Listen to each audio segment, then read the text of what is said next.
Welcome to the Slop Farm. Enjoy the video. In this video, I will show how to change a Toyota Corolla key battery. First, gather your essential tools. You'll need a small flathead screwdriver and a new coin cell battery, typically a CR2016 or CR2032, depending on your specific key fob model. Make sure your workspace is clean and well lit to avoid misplacing any tiny components. Having the right battery and tools ready makes the process smooth and quick. Now let's open the key fob. Look for a small notch or seam along the edge of the casing. This is usually where the two halves meet.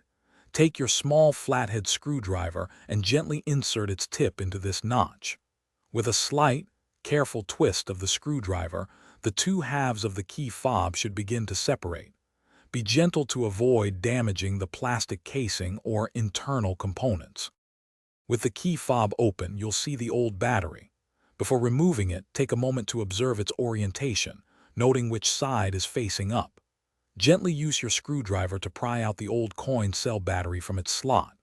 Now, take your new battery, either a CR2016 or CR2032, and insert it into the compartment.